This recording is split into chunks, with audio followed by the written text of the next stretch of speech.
Bueno, buenas noches, buenas tardes a todos y todas las presentes. Quiero saludar especialmente en nombre de la decana de la facultad, Gabriela Bergomás, y en el mío propio, como vicedecano de la facultad, a todos los periodistas, a todas las periodistas, especialmente a quienes hoy nos van a acompañar en la mesa. Pablo Feldman, de Rosario 12, Fernando Arredondo, de Diario 1 Santa Fe, y Eliezer Budasov, que tengo entendido que va a ser New York Times, pero va a ser por Skype o teleconferencia. Así que feliz día para todos. Nos parece sumamente importante tener un encuentro de estas características que ya se viene repitiendo año a año, felizmente. Sobre todo para poder reflexionar acerca de el modo en que ya hasta podemos poner en duda si son acontecimientos los que se transforman en noticias, si lo que aparece en los medios de comunicación es efectivamente una nota o noticia que reflejaría aquello que alguna vez llamábamos realidad, o si también pasa esto que algunos autores sostienen como acontecimientos que ni siquiera existen, pero los medios de comunicación se encargan o se han transformado en operadores mediáticos y a partir de ahí generar acontecimientos que nunca tuvieron lugar en ningún lado y en ningún momento. Digo esto como para poder tener, aunque sea, una instancia de reflexión a partir de la tarea cotidiana de nuestros compañeros periodistas, a quienes agradecemos, por supuesto, su presencia aquí. Sabemos del esfuerzo que han hecho para poder estar aquí hoy y valoramos institucionalmente y como comunidad que estén aquí.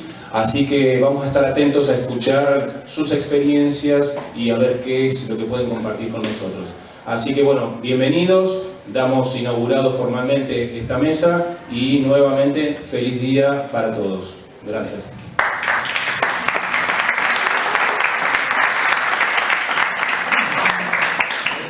Bueno, agradecemos a Alejandro Ramírez, el vicedecano, y también a los estudiantes, a los profesores y a quienes hoy integran este panel.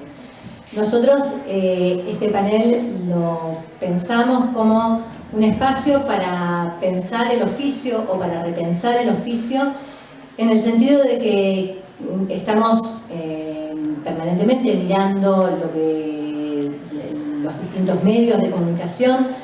Muchos de nuestros egresados y profesores trabajan en medios de comunicación y por lo tanto nosotros somos una institución formadora en una de las orientaciones de periodismo y estamos atentos a ver cómo va desenvolviéndose este oficio que es el periodismo. No podemos decir que no nos preocupa las condiciones en que muchos de los trabajadores tienen hoy. Este año en Entre Ríos particularmente y también en Santa Fe ha sido bastante complicado en cuanto a situaciones laborales. Por ejemplo, los trabajadores del Diario de Paraná, por ejemplo LT14, que tenía una FM local y ahora ha sido repetidora. Por lo tanto, nosotros como una institución que está formando, estamos todo el tiempo atentos a ver qué sucede y también porque nuestra formación va en un diálogo constante con lo que sucede en nuestra sociedad. Por eso nos parecía muy interesante, y les agradecemos que estén acá, charlar sobre, bueno, cómo podemos pensar el periodismo, porque más allá de los vaticinios de que el periodismo muere, el periodismo sigue estando y por suerte sigue estando. El tema es, bueno, qué caminos está teniendo y qué modificaciones sí o sí tiene que tener. Por ahí lo digital habla de algunos cambios, pero lo digital por sí solo no dice nada. O sea, hay un contenido, hay una intención y es en ese juego en donde hoy podemos pensar que va algo de la construcción periodística. Así que voy a contar brevemente quiénes nos van a acompañar hoy. Por un lado vamos a hablar con Eliezer Budasov, si nos acompaña la tecnología, que creo que sí, porque estamos probándola. Eliezer hoy es editor en The New York Times en español, vive actualmente en la Ciudad de México y también es editor asociado de Etiqueta Negra. Hace unos años Eliezer anduvo también por estas aulas, fue quizás compañero de algunos de ustedes o alumno de algunos de los profes que vemos acá. Y cuenta la crónica que cuando él estaba por terminar el segundo año en una escuela de la base aérea de Paraná, una profesora de literatura lo llamó y le dijo qué estaba haciendo ahí. Él le respondió que quería ser piloto. La profe le dijo, ¿vos estás seguro? Pensalo bien. Eliezer lo pensó, se cambió a una escuela técnica menos exigente y así tuvo tiempo para leer. Dice que a medida que fue leyendo, se fue acercando al periodismo y dándose cuenta de dos cosas. Que con el periodismo podía vivir de la escritura y que con el periodismo se gana menos que como técnico bobinador de motos. Sin embargo, quedó en el periodismo. Eliezer trabajó en el semanario Análisis, bueno, como varios de los que estamos acá. Estábamos hablando recién de Daniel Enz, que fue el que creó y ha seguido sosteniendo el semanario Análisis. Y que lo queremos, sí. Y Eliezer luego, en 2011, ganó el premio Nuevas Plumas con una historia de un periodista que también fue compañero nuestro, de Nahuel Maciel. Y ahí siguió su carrera, ¿sí? Fue trabajando en distintos medios, hizo crónicas en el Diario 1, colaboró en La Capital de Rosario, y actualmente trabaja en la edición de New York Times, que es un periódico que se publica en la ciudad de Nueva York, y que tiene tiene distintas propuestas, en este caso para América Latina, y se hace desde México. Bueno, por otro lado, el otro periodista que nos acompaña y que también hizo un gran esfuerzo para estar acá, vino rápido desde Rosario, es Pablo Feldman, que no sé si dicen que arrancó en el ET8 con Hipótesis, participó podemos llamar mítico programa Los Mejores, puede ser. Eso, no es Wikipedia, ambas son entrevistas que saqué. No dije la fuente, pero la primera de Eliezer Budasov es una especie de biografía de la revista Anfibia. No la leí textual, pero la fuente, una de las fuentes es la revista Anfibia, después con cosas que yo sabía.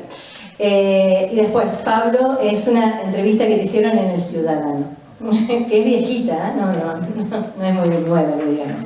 Y dice también que sos hincha de Independiente. ¿Está bien? Bueno. Pero bueno, no era el momento para...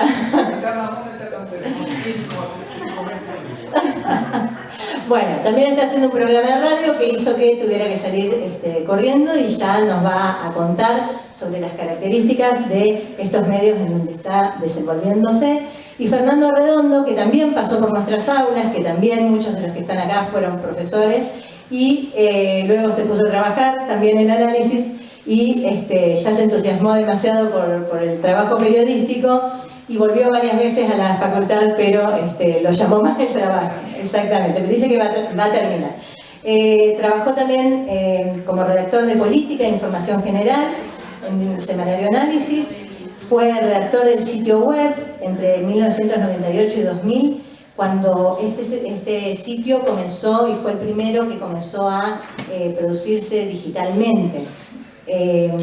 Luego trabajó como redactor, como jefe de la sección policial en el Diario 1 Entre Ríos y desde 2013 a la actualidad es jefe de redacción del Diario 1 Santa Fe, trabajaba en la edición impresa y desde hace más o menos dos meses, el Diario 1 Santa Fe dejó de salir impreso y sale ahora en su versión digital. Si bien él va a hablar en su condición de periodista, nos interesa que cuente algo de este trabajo, de esta reconversión que hubo y cuáles son los desafíos que tiene este medio de comunicación en la actualidad. Bueno, gracias y vamos a ver cómo va la comunicación con Eliezer. Vamos a probar.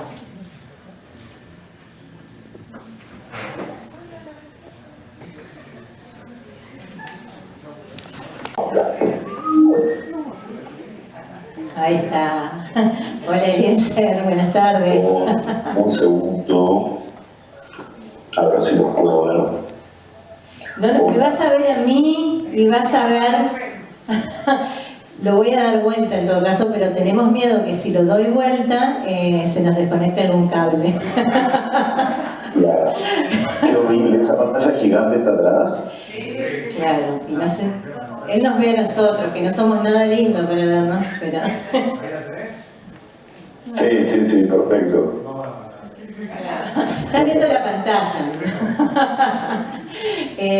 Después prometemos que cuando avance la conversación tratamos de dar vuelta, pero estamos así, al menos yo un poquito como con temor a que pase algo y se nos desconecte todo. Bueno, Eliezer, ¿sabes que hace un ratito te estaba presentando? Estaba leyendo algunos párrafos de la revista Anfibia que contaba algo de tu derrotero. No sé si te acordás de esa especie de biografía tuya que dice que ibas a una escuela técnica, que una profe de literatura te sugirió que fueras a otro lado. Sí. Sí.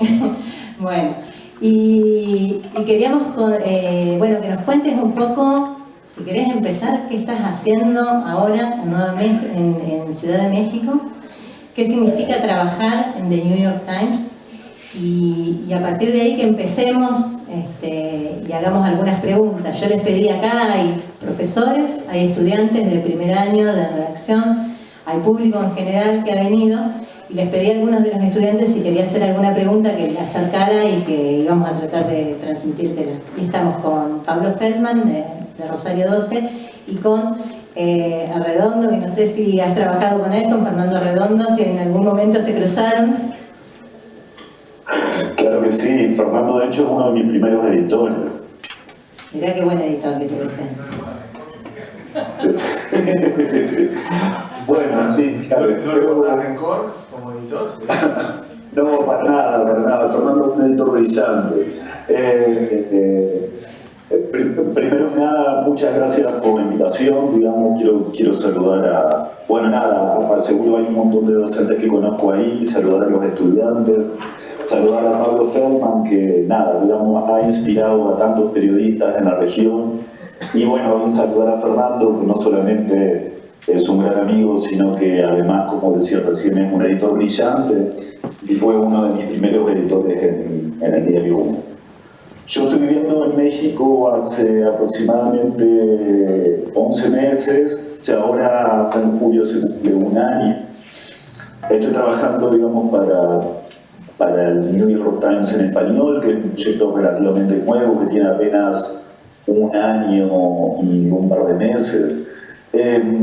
Yo vine específicamente, yo ya tenía ganas de venirme a vivir a México hacía rato, pero bueno, se me aceleró el proyecto en un momento cuando yo estaba en Paraguay y me escribieron del Times en español. Tal vez la gente tiene una idea de que la redacción aquí es gigante y somos un proyecto más bien pequeño.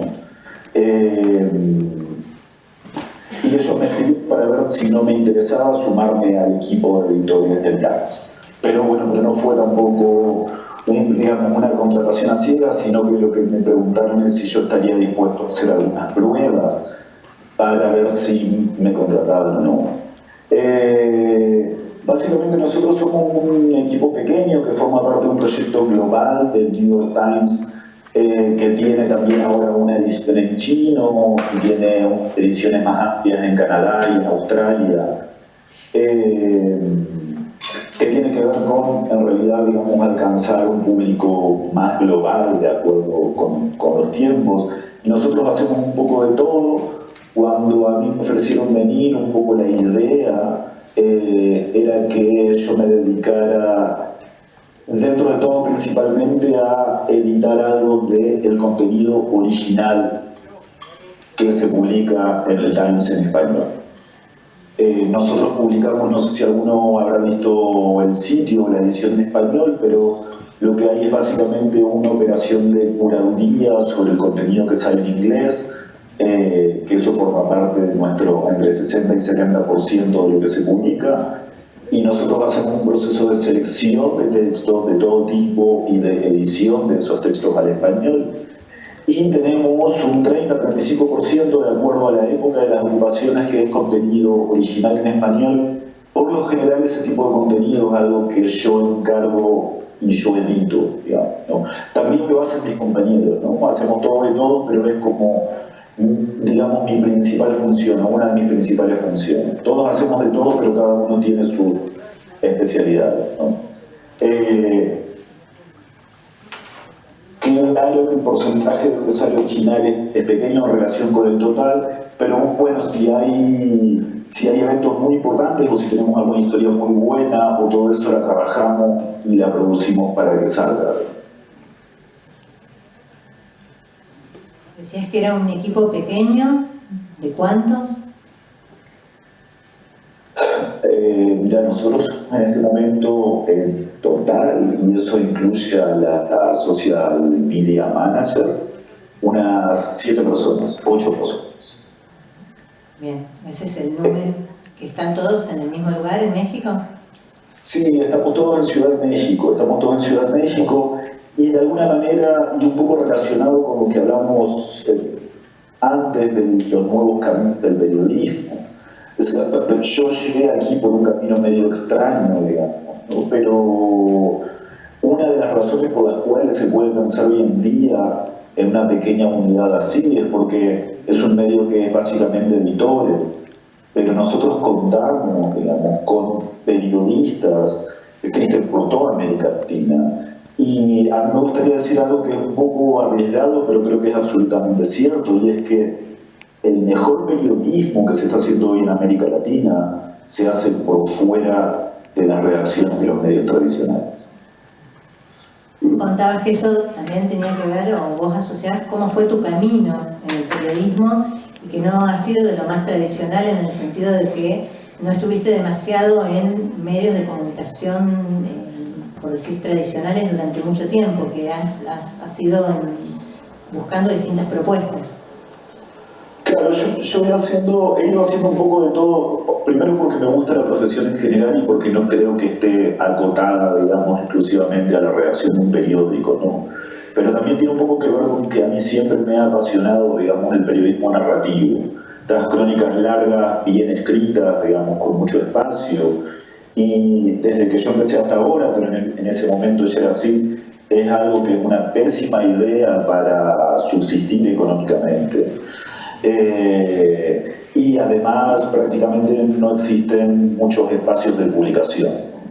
Lo cierto es que he hecho un montón de cosas relacionadas siempre dentro del periodismo para también ganarme como el derecho y el tiempo necesario para poder hacerlo, ¿no? En el semanario Análisis, donde empecé a trabajar, hice de todo, cubrí distintas secciones, pero conseguí que me dejaran publicar una columna, una crónica urbana semanal que después se convirtió en la contratapa. En el diario Uno de Entre Ríos yo entré a trabajar como corrector, era un corrector suplente, y en un momento, digamos, quise irme y me propusieron escribir, entonces encontramos una vuelta, y eso demuestra también que en los medios hay grietas, digamos, ¿no? Encontramos una vuelta que fue un proyecto que discutimos y después discutimos con Fernando, de hecho, con el jefe de redacción, pero yo publicaba una sección que se llamaba Punto y Coma, que salía el último domingo de cada mes, y eran 4 páginas de diario sin publicidad. Pero también en el medio fui corrector de proyectos de ley para la reforma de la Constitución de Entre Ríos, hice comunicación institucional para el Foro Ecologista de Paraná y después para Biguá, hice comunicación política, escribí publicidades. Hubo un tiempo, hace mucho, en que escribía por completo la revista Arquitectura y Urbanismo, que ya no sale, digamos que, y en el medio también trabajaba como con un socio que es diseñador, un gran diseñador de Paraná, que se llama Mariano Sanguinetti, hermano de Maxi, y teníamos una especie de emprendimiento entre los dos que era producir y editar material especializado, sobre todo con organizaciones ambientales. Pero bueno, una de las cosas que iba a decir es que así como yo hacía antes, también hay una serie de periodistas en América Latina que tienen proyectos para producir producir un tipo de periodismo que les gusta y que ya saben que no tiene espacio en los periódicos o que no tiene posibilidad de financiamiento y de alguna manera se asocian con organizaciones civiles o con fundaciones o con empresas o se asocian de alguna manera para poder llevar adelante eso, ¿no? Yo creo que, y es lo que voy a decir ya para dejar de hablar, pero creo que estamos en un momento en que sí o sí querer hacer un tipo de periodismo exige pensar en otro tipo de formas, ¿no? Pensar en formas más híbridas, más creativas, menos ligadas a límites políticos y económicos, más originales si se quiere, pero no por eso menos ambiciosas, ¿no? Los soportes son distintos. Yo pensaba en el último premio García Márquez que hubo el año pasado, digamos, en Medellín, los principales ganadores de premios, digamos, eran todos medios independientes digitales nativos. O sea, Natalia Viana, la que ganó un texto, es la fundadora de una cosa que se llama Agencia Pública en Brasil, y que básicamente son una agencia de información, pero son, digamos, un medio que se formó en asociación con fundaciones o buscando fondos. El medio del Faro, ¿no?, de Centroamérica, que es, creo que el principal medio de comunicación, digamos, el único que cuenta más o menos la verdad de lo que está sucediendo en El Salvador. Y ellos son también un periódico digital independiente que nacieron hace bastante tiempo.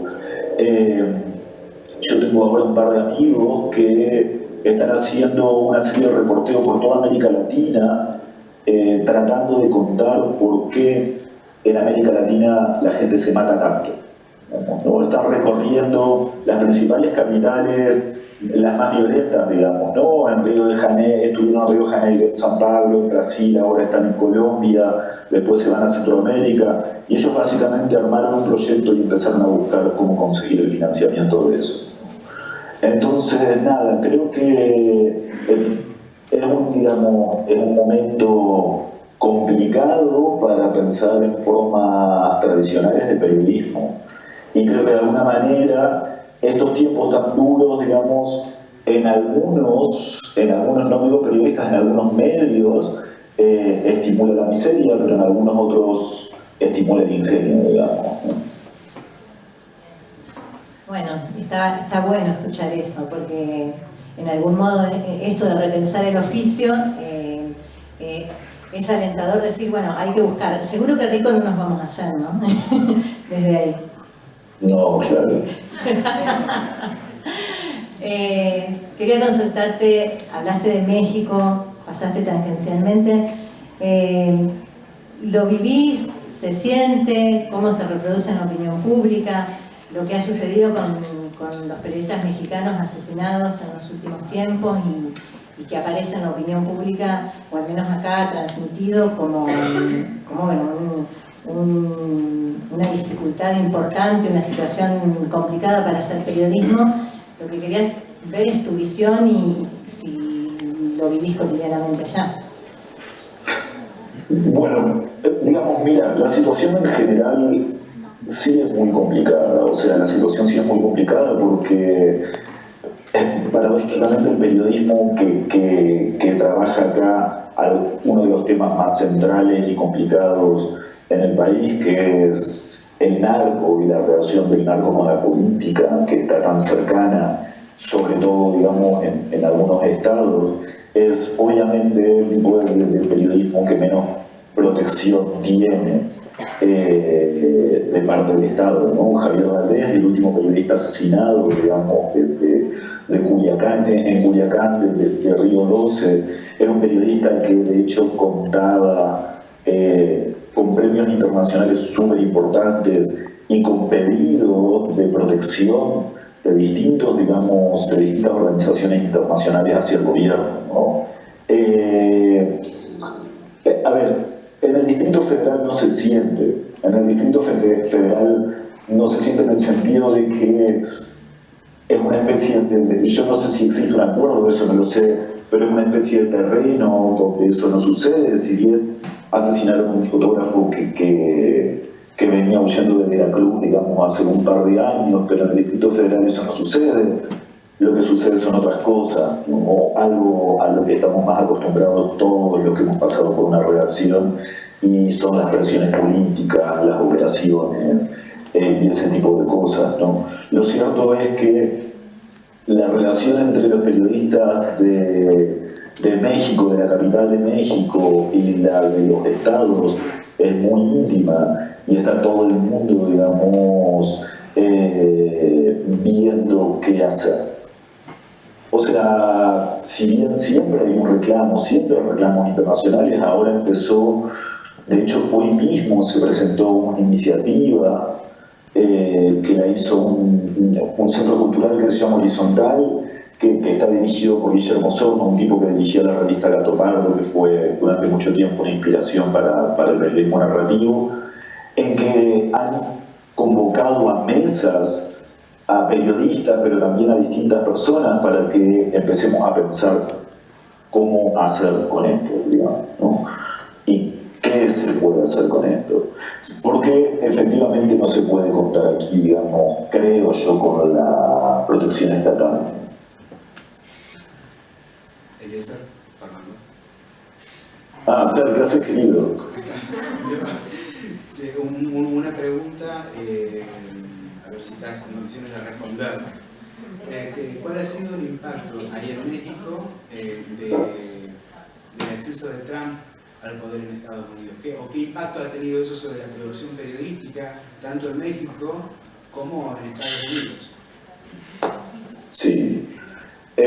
Bueno, digamos, ha sido muy fuerte, ¿no? En realidad para mí también ha sido un descubrimiento vivir en México, porque por primera vez uno se siente, digamos, primero en Norteamérica, ¿no? Y en segundo lugar, en que ves mucho más fuerte la influencia de Estados Unidos, digamos, en México. Estados Unidos es el primer socio comercial de México, y México es el tercer socio comercial de Estados Unidos.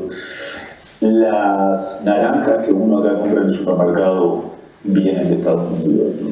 Y digo las naranjas porque cuando un par de periodistas del Times estaban haciendo el reporteo antes del día de las elecciones de Trump, uno de ellos, que era un vendedor de frutas, estaba preocupado por el precio de la naranja. O sea, así de íntima es la relación.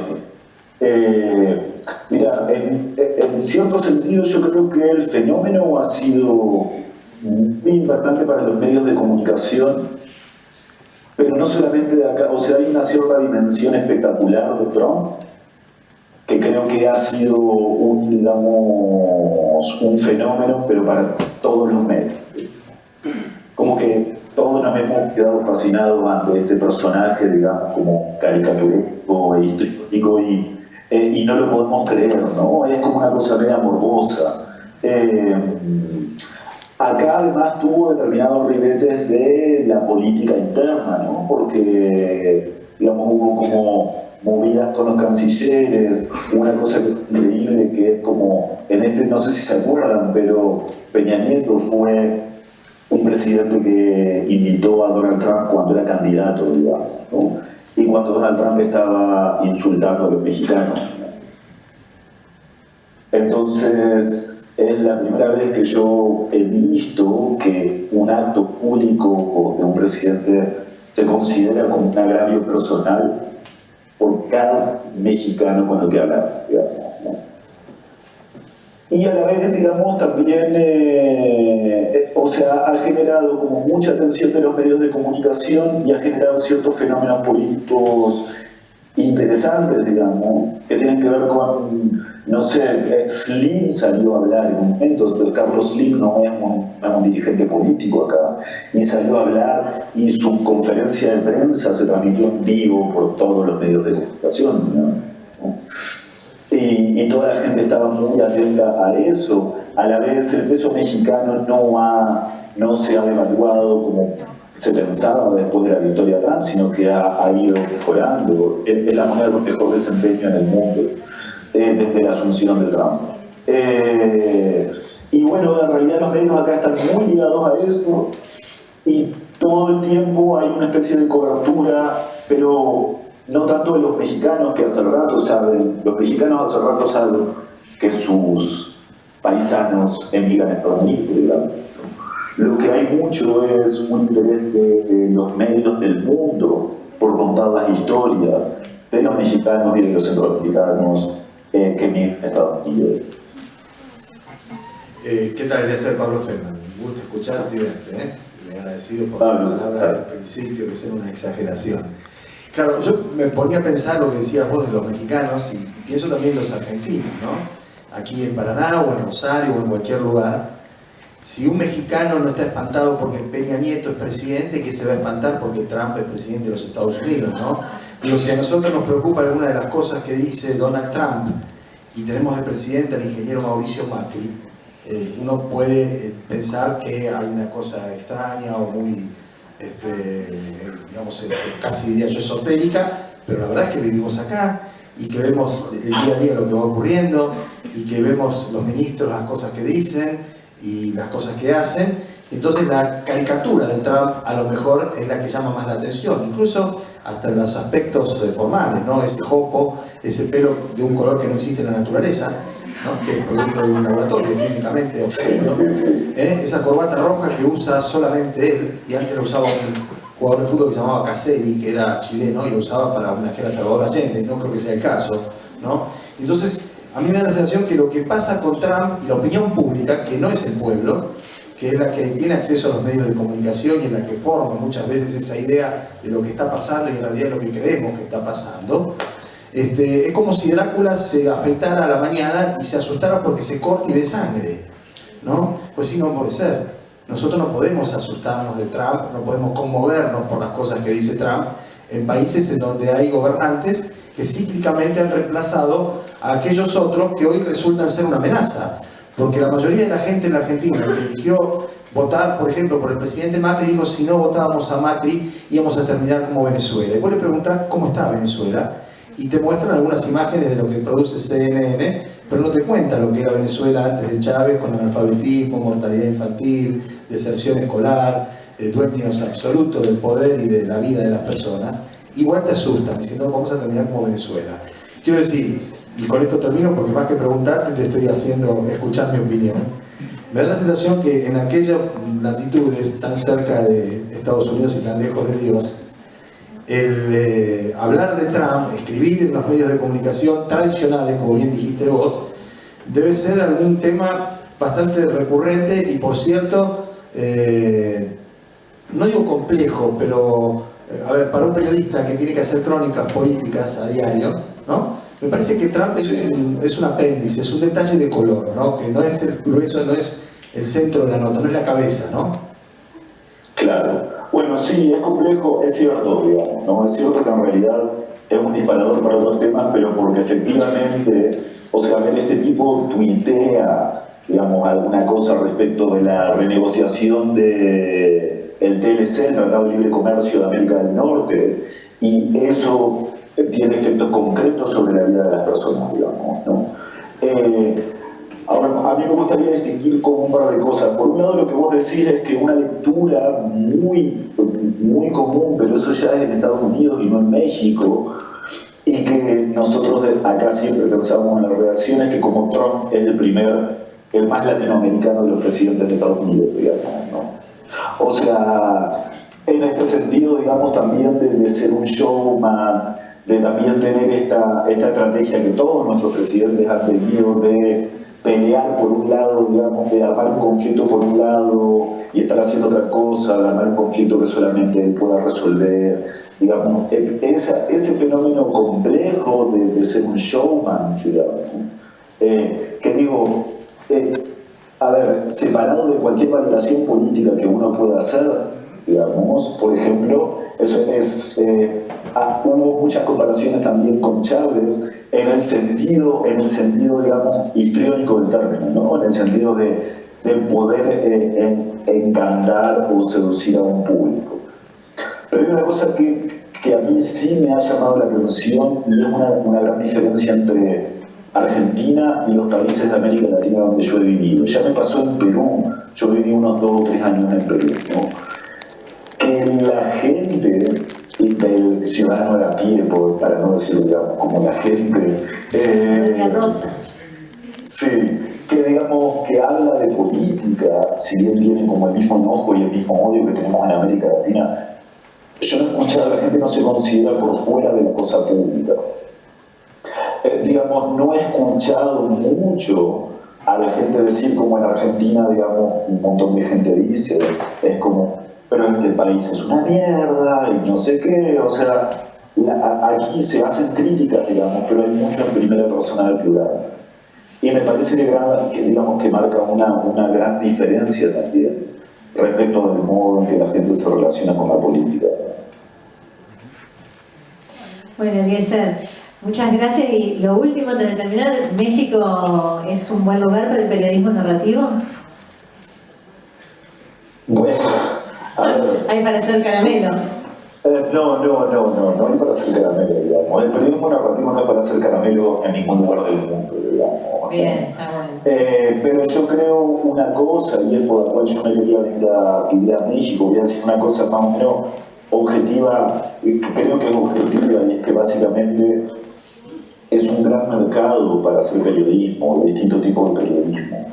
Y hablo de mercado porque, claro, porque si te gusta el periodismo narrativo, uno piensa en posibilidades de supervivencia.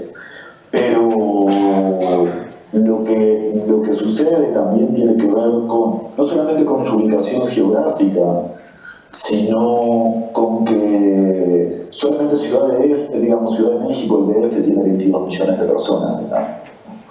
Entonces es en este momento el sitio, si no me equivoco, donde más se habla español en el mundo. O sea, la mayor cantidad de hispanohablantes del mundo están en Ciudad de México, ¿no?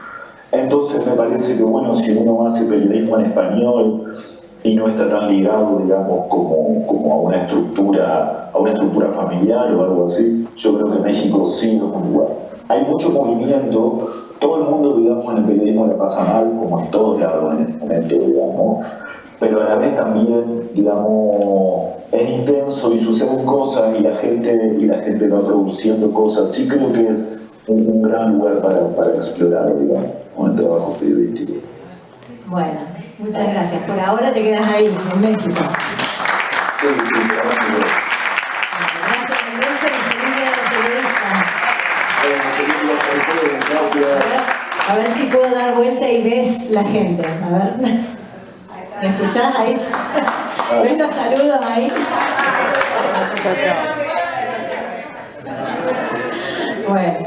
Bueno, Eliezer, un gusto. Muchísimas gracias como siempre. No, muchas gracias a ustedes, ¿verdad? Abrazo grande. Un abrazo, chao, chao.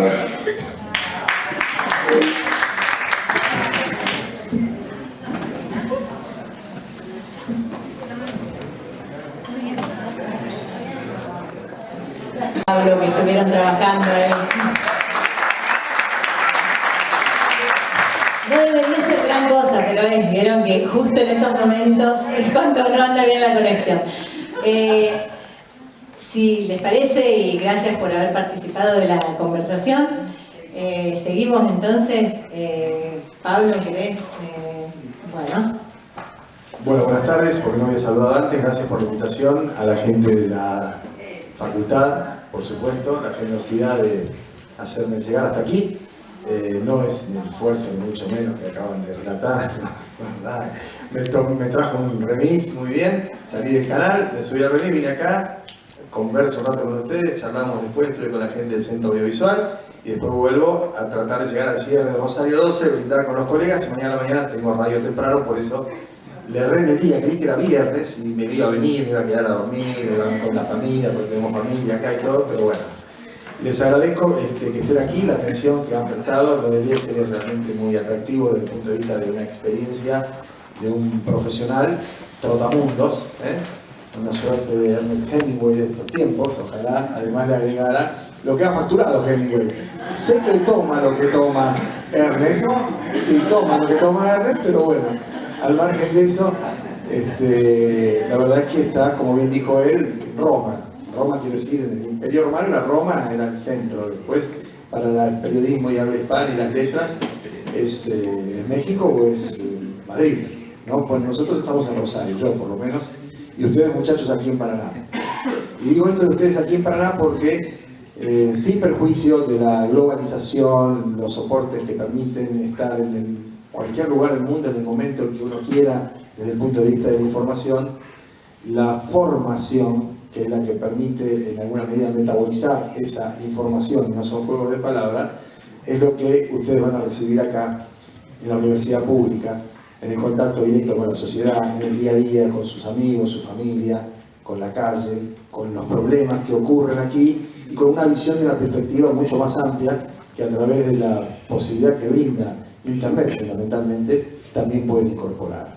Yo estoy bastante desencantado de mi profesión, del periodismo, desde hace bastante tiempo. Si esta fuera una charla para gente que quiere definir su vocación, probablemente no me hubieran invitado, o lo hubiera sufragado los costos de la Facultad de Veterinaria o de Ciencias Exactas. ¿Por qué digo esto? Porque el periodismo, que es una profesión igualmente noble y necesaria como cualquier otra, ha tenido en la Argentina una serie de vaivenes que la ha llevado a un punto, creo yo, independientemente de lo que los propios periodistas en su mayoría creen, los titulares de las empresas periodísticas, los dueños de la información, por lo menos en los grandes conglomerados y grupos así estructurados, creen que es un gran momento, ¿no? Y la verdad que yo no solo no creo que sea un gran momento, sino que estoy seriamente preocupado por el mensaje que se transmite desde el punto de vista de la formación de los profesionales del periodismo, y con un tono ciertamente tanguero. No voy a decir que todo el tiempo pasado fue mejor, porque no es así, porque francamente no lo creo. La modificación de los soportes que permiten hacer periodismo y a la vez de las estructuras que sostienen a quienes imparten formación específica, en este caso académica, o de redacción o de oficio, como tenemos muchos de nosotros, que hemos sumado una cosa a la otra, están orientadas hacia determinadas situaciones o valores que evidentemente han mutado. Cuando yo tenía la edad de ustedes y estaba allí escuchando a otros periodistas, probablemente bastante más interesantes que lo que yo puedo llegar a decirle, yo quería escribir como Juan Gelman, o quería relatar historias como Osvaldo Soriano, o quería tener la presteza informativa de Horacio Berbisky. Y tuve la suerte de poder trabajar con todos ellos, de incorporarme muy joven al staff de Página 12, de ser su director fundador en la edición rosarina de Rosario 12 hace 27 años, o sea, la mitad de mi vida. Yo tengo 55. Y sigo pensando que estaba bien aquello, porque había por un lado maestros que brindaban su conocimiento con absoluta generosidad, con una formación y una solidez intelectual extraordinaria, y había además una perspectiva de progreso entendido en mejorar día a día la formación de cada uno de nosotros y lo que podíamos hacer a partir de nuestra propia profesión. Yo no sé cuántos de ustedes han leído o les interesará leer a alguno de estos autores que yo he mencionado. Entiendo también que los tiempos han cambiado y que hay otras cosas como para poder, no digo reemplazar eso porque creo que la lectura es irreemplazable, pero sí para ir agregándole y para ir convocando otros elementos, ¿no?, a la formación de un profesional. Pero me da la sensación, y esto he charlado con muchachos muy, digamos, de la edad de ustedes, o que están estudiando también en la ciudad de Rosario y demás, que hay muchos que preferirían parecerse más a Santiago del Moro que a algunos de los periodistas que he dicho recién, ¿no? No sé si tiene que ver esto con la facilidad de la llegada, con la... No quiero ser ofensivo, lo estoy diciendo, bueno, fenómeno. Me alegro que reaccionen así. Lo mejor que podía pasar era esto. Que alguien me diga, no, ¿qué te creo que estás diciendo? Yo lo he visto y lo veo con compañeros míos y lo veo con muchachos en la redacción del periódico que dirijo. Eso también es así, por supuesto que sí. Por eso agradecí inicialmente la posibilidad de tener este contacto con ustedes acá y que ustedes me corrijan y me hagan rectificar esa idea, diciéndome que lo más importante para un periodista no es... Los alumnos leen Kant, Marx y Hegel. Fenómeno. No Soriano. No, está fenómeno. Esa es la formación académica. Pero yo agregaba, porque era el tipo que tenía el alcance de la mano y con los que efectivamente uno podía llegar a trabajar. Es decir, cuando yo estudié en la Facultad de Comunicación Social de Rosario, también, hace mucho tiempo, sí, y Ferdinand Saussure, y todo eso que está bien y que es necesario. Pero a lo que yo quería referirme, profesor, es a la perspectiva de una formación que no sea reemplazado el conocimiento con la información, que no sea en alguna medida postergado el tema de la, digamos, la perspectiva, digamos, de tener una solidez de conocimiento que transmiten primero la cátedra, la academia, para decirlo de algún modo, y luego también ese contacto directo con la población en la que uno está, con la que uno trabaja, con los que se desenvuelve. En ese sentido, y retomando, porque hoy es el Día del Periodista, los textos y el pensamiento de Mariano Moreno, que no por casualidad fue el primer periodista desaparecido, que fue víctima de la grieta, la famosa grieta que tenemos hoy arrancó allá antes de 1810, ¿no? Y se pusieron muy contentos Elian Funes y Cornelio Saavedra cuando lo mandaron al exilio. Exilio al que no llegó porque ya estaba el plan organizado para que muriera en alta mar, como lo dice otro sacerdote, Ascurra, está documentado esto, diciendo, por suerte Moreno se embarcó y va a morir en alta mar. Moreno tenía una visión y una percepción de una amplitud y una profundidad que es la que yo trato de reclamar, para decirlo de algún modo, y que insisto si fue un tanto brutal esta presentación acerca de que preferirían parecerse más a uno que a otro, pero hablaba efectivamente de cuestiones básicas, elementales. De hecho, era el traductor de Rousseau en la Argentina, ¿no? Era un hombre con un pensamiento, basta leer el plan de operaciones, con una visión que yo no sé, y esta es la parte en la que yo hago una suerte de exhortación a los académicos, está incluida no ya en la currícula, sino en lo que se le transmite al alumno. Además de la formación técnica, de la formación intelectual, de la lectura de los clásicos, como decía usted, Kant, Maquiavelo. Yo puedo recordar alguno de la lista de los 20 o 21 libros que incluso mi viejo me hizo leer a mí cuando yo tenía 20 años, cuando le dije que no podía seguir estudiando medicina porque me descomponía al ver la sangre.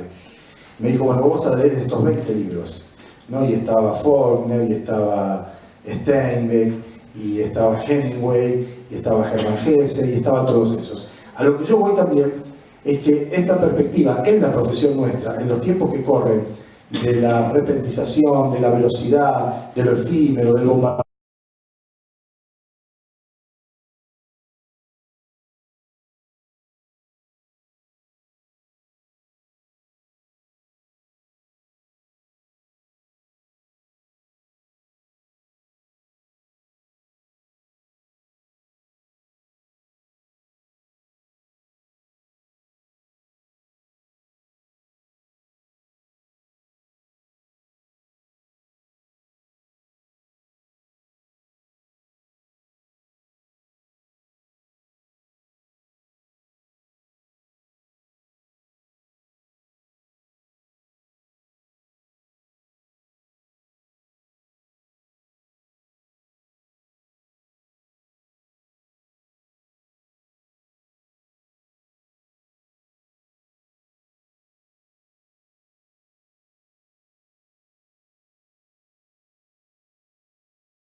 durante mucho tiempo se pensó que lo más importante era lograr que el usuario ingrese a un sitio, haga clic en un sitio, entre, y se pensó que eso tenía un valor en sí mismo, digamos.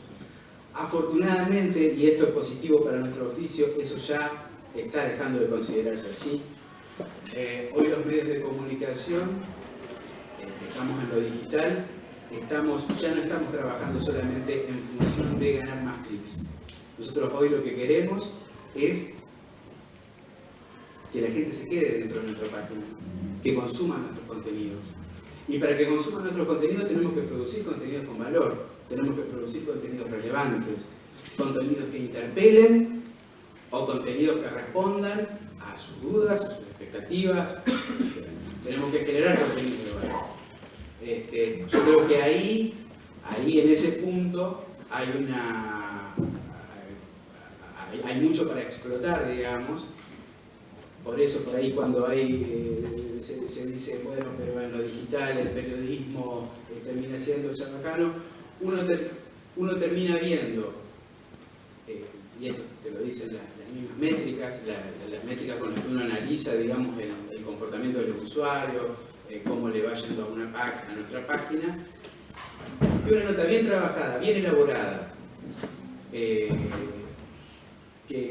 tenga incluso distintas narrativas dentro de un mismo artículo y demás, la gente responde, la gente ingresa, la gente se queda leyéndolo. Hay un ejemplo que yo contaba en la posibilidad que tuve acá de estar hace 2 o 3 semanas. Nosotros publicamos una nota no hace mucho tiempo sobre el cuestionamiento que había por parte del colectivo femenino de las mujeres en Santa Fe al monumento a Monzón, en la Costanera. Cualquiera diría, digamos, cuando vino a mí la periodista y me propuso la nota, yo dije, ella vino como mira, tengo ganas de hacer esta nota. Era antes del Día de la Mujer, antes del 8 de marzo. Y dice, tengo ganas de hacer esta nota, poner en cuestión a Monzón, un símbolo que está en la Costanera. En una de las puntas de la Costanera está el Brigadier y en la otra está Monzón, ¿no? Es así. Le dije, vamos para adelante, hagámosla. Bueno, en ese mes de marzo, esa nota fue la nota que triplicó en tiempo de permanencia de los usuarios al resto de las notas, en tiempo de permanencia. O sea, la gente la leía desde el título hasta el último punto. Era un texto bien construido, que obviamente era polémico. Había mucha gente que se molestaba, nos cuestionaba en redes sociales, digamos, y a veces con expresiones, ustedes saben lo que son las redes sociales, con expresiones por ahí duras. Entonces, pero precisamente no ser condescendiente por ahí con el público, por interpelarlo también, interpelar por ahí los lugares comunes, también es positivo, también está bueno. Entonces, digo, cuando uno genera un contenido de valor, ¿no? Cuando uno genera un contenido de valor, un contenido relevante, un contenido que tenga algo de atracción, por supuesto que va a ser consumido y que va a ser leído. Los medios digitales, también cuando se estaba en esta locura de ir detrás del clic, digamos, que afortunadamente eso está cambiando, se está volviendo algo que es fundamental, que es el valor de lo local. El valor de lo local. Nosotros eso en la redacción afortunadamente lo hemos hecho carne, digamos, y nosotros sabemos que en Infobae, en Clarín, en La Nación, en La Capital o en cualquier medio que no sea santafesino, ningún medio va a contar el accidente que ocurre, la demanda del barrio, el suceso policial que ocurra, la discusión que se dé en el Consejo Deliberante local por una medida. No va a haber otro medio que lo pueda contar. Ahí está nuestro valor, ahí está nuestro... Seguramente no vamos a tener cientos de miles de visitas, digamos, escribiendo sobre una polémica en el Consejo Deliberante santafesino. Ahora, va a ser uno de los únicos medios, 2, 3, que tengan dentro de su contenido esa difusión, que es importante en el contexto donde estamos nosotros.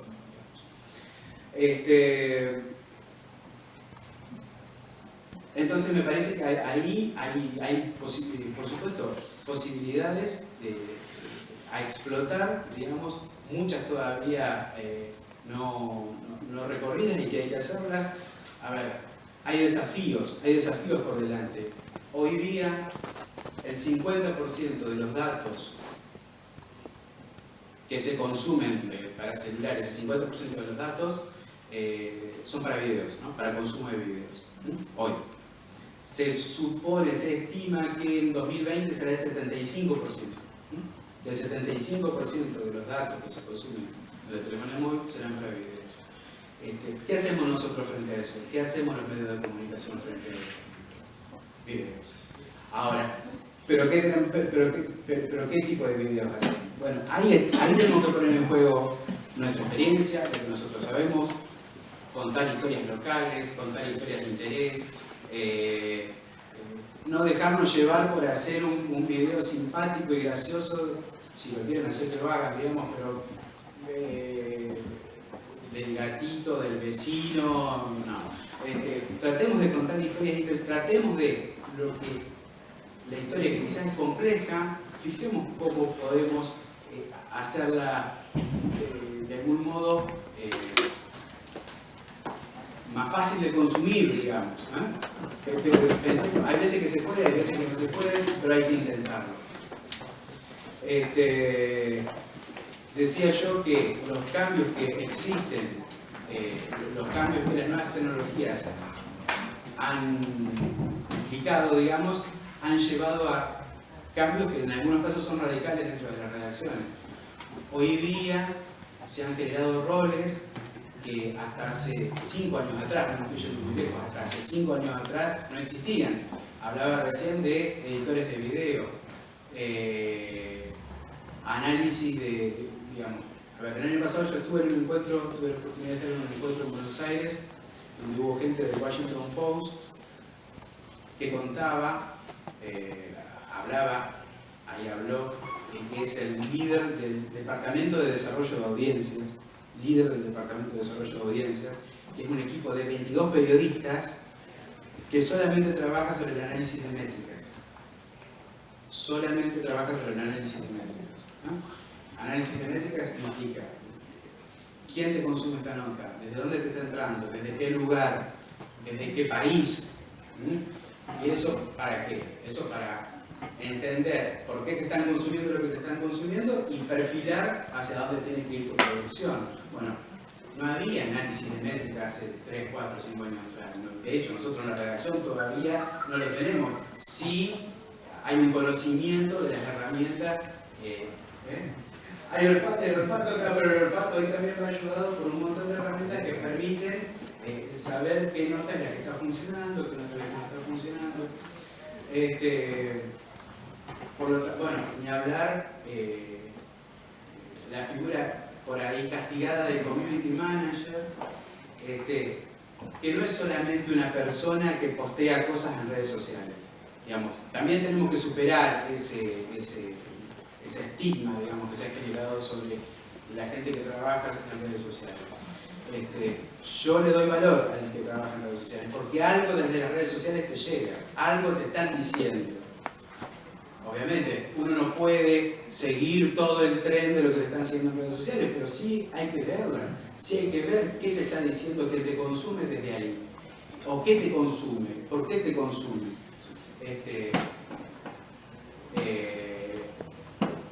La figura del community, por lo tanto, yo considero que es relevante, es importante, hay que hacerla evolucionar y hay que hacerla desarrollar. No hay que tenerlo castigado por ahí solamente colgando, posteando cosas en redes sociales, ¿no? Tiene que ser un trabajo más complejo, ¿no? Así que, bueno, de algún modo, pequeño pantallazo, digamos, de lo que está sucediendo en nuestra redacción. Lo que ha pasado con los medios tradicionales es que han perdido ¿cómo poder decirlo de algún modo, la titularidad absoluta de la información. Hoy la información también la podemos, acá en Paraná yo veo ejemplos que son muy interesantes, de pequeños sitios que aparecen con información que no están en los grandes sitios, con pocas herramientas, hay periodistas que están haciendo grandes cosas en el mundo digital local. Hay que valorarlo. Seguramente después va a estar el gran problema del financiamiento, digamos, seguramente va a estar. Alguna solución yo estimo que a eso va a haber. O se van a ir encontrando soluciones a eso, de algún modo se van a ir encontrando. Pero lo que no hay que apagar es el fuego de hacer las cosas. Y yo, lo he visto acá en el último tiempo, han aparecido un montón de sitios con información sumamente relevante. Incluso que inquieta al poder.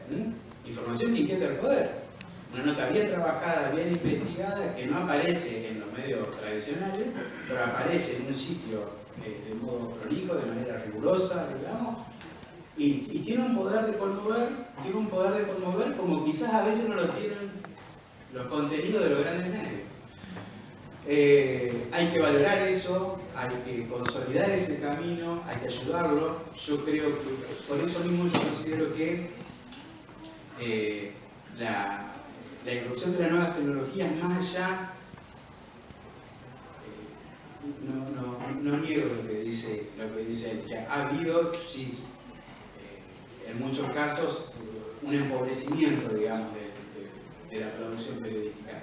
Pero también, en paralelo, yo creo que han surgido nuevas oportunidades, y que esas oportunidades hay que aprovecharlas. Y quienes estudian, quienes se están formando, vean también ahí una posibilidad. Sí, quizás está bueno trabajar en un medio grande y consolidado, quizás está bien, pero también está bueno quizás empezar a crear nuevas cosas, crear cosas que no están, hacer periodismo de nicho, periodismo por ahí hoy están surgiendo muchos medios así, medios que se dedican a qué sé yo, sobre la causa del LGTB, digamos, que por ahí en otros medios eso no lo encontrás, pero ahí sí lo encontrás, en medios donde lo encontrás.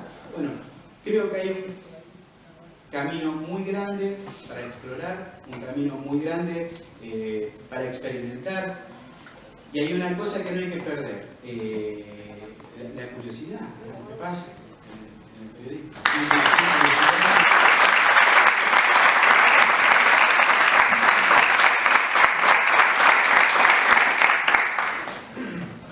Bueno, muchísimas gracias a ambos por estas charlas que bueno, algunos nos dejan con más entusiasmo, a pesar de...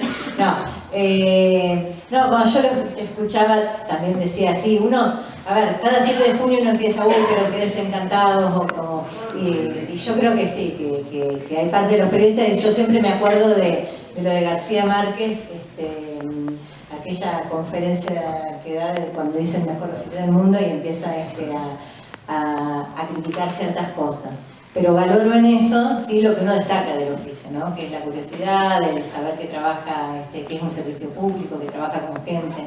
Y creo que eso está tanto adentro de la universidad, quienes estén interesados en elegir esos caminos, y afuera en quienes se arman en oficio. No creo que una cosa excluya a la otra, aunque sí creo que muchas veces el transitar por estos espacios universitarios nos ayuda a interrogarnos, a pensar, a compartir y a formarnos, y a eso personalmente, digo, como profesora, le otorgo un gran valor, habiendo transitado ambos caminos, ¿no? De la formación académica y el del trabajo periodístico.